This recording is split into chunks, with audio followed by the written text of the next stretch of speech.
Okay, Lucy, so we are a few days out from the rematch against Sweden. Is that how you guys are looking at it? Another crack off this team who you didn't look too far off last time, let's face it. Yeah, obviously they're an outstanding team. They are in the world rankings where they deserve to be, and we put on a really good performance against them, especially in front of our home fans. I think that helped massively. So we're aware of the challenge that it will be to go there and play. Obviously they've sold a lot of tickets and they're going to be flying coming off of their club seasons as well. So yeah, it's the rematch, as you say, but it's a very different challenge and one that we're going to have to prepare for. Do you enjoy the label of being an underdog in a game? Yeah, I think I've always been an underdog anywhere I've played, and yeah, I think it just makes you obviously want to prove people wrong. You have to work twice as hard, and yeah, it's something that I really enjoy personally. It's something, I guess, that you probably had to get used to this season in the WSL to a certain point? Yeah, no, definitely. But again, I really enjoy that. You know, there's no pressure, no one expects much of you. So I really like to go out there and kind of show people what I can do. And as a team, I think it helps because I think it's a brilliant motivation and yeah, it really gets everyone going. What's your best position? This is a good question. To be fair, I think I'm slightly better out wider, so whether that be like as a 10 that can float out wide or a winger. But yeah, I've played all over. I just like to be in the forward line, linking up play and hopefully getting some goals. You've got a bit of time in midfield as well recently.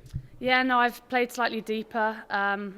It is something that I definitely want to add to my game, playing in the middle, maybe as an 8, or even the older I get, dropping a bit deeper back the slower I get. So yeah, no, that's something that being in the middle of the park presents completely different challenges. Your awareness, your scanning, the fitness just is completely different. So yeah, it's something I'd like to do, but I think my best position would be out on the wing, and I'll let the technicians take care of that bit.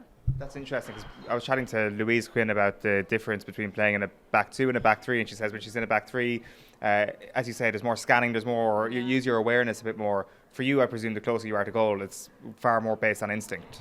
Oh yeah, definitely. I think when I overthink things in front of goal, I think you can tell.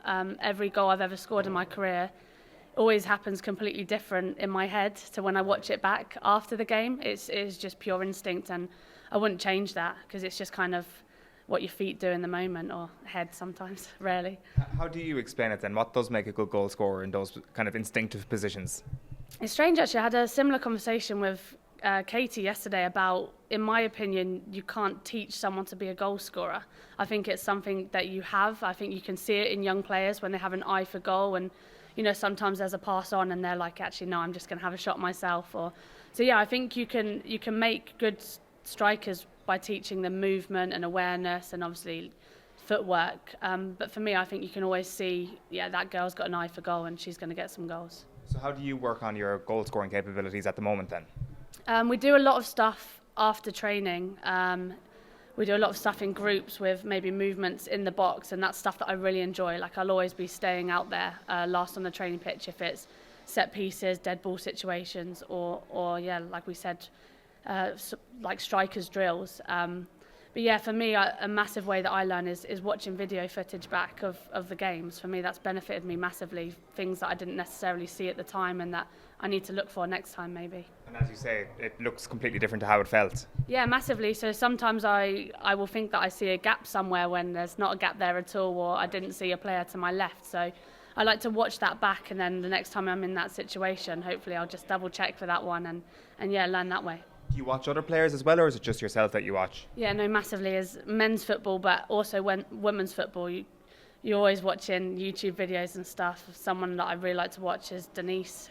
She'll, take the mick out of me for saying that, but those sorts of players that you watch on the ball and what they're doing, and yeah, I think it helps you learn massively because yeah, you feel realistic. You're not too far away from that, and you can kind of use what they do in their game. She's not here, so you can say it. So what do you look into when you watch Denise O'Sullivan? I mean, sometimes I'll just be on the pitch with her and I'll just find myself standing and watching when I probably should be like running or making like a supporting angle. But yeah, just players that get on the ball and just ultimately have complete control of all the players around them, whether it's she's like using her body to shift different ways rather than actually manipulating the ball. Yeah, it's just fascinating to watch, and yeah, she'll get a good little ego boost out of that one now. Because we don't see it, and what we do see in the games is pretty amazing from her, but what are you seeing in training that the rest of us don't see? Yeah, do you know what, in training it's even more special because obviously you're put in certain situations within training drills that maybe we don't get to as often in the games. So with her, she's constantly chipping goalkeepers, stepovers, selling people, creating goals, and then she's got the ability to transfer that into a game. So she can go 90 minutes with a lot of defending work, and she gets that one chance to hit the top corner, and she'll hit it. And I think that's what makes her world class. Right. That's really interesting. Just lastly then on Birmingham, you're living with Louise, right? Unfortunately, yes, I am, yeah. How's that been?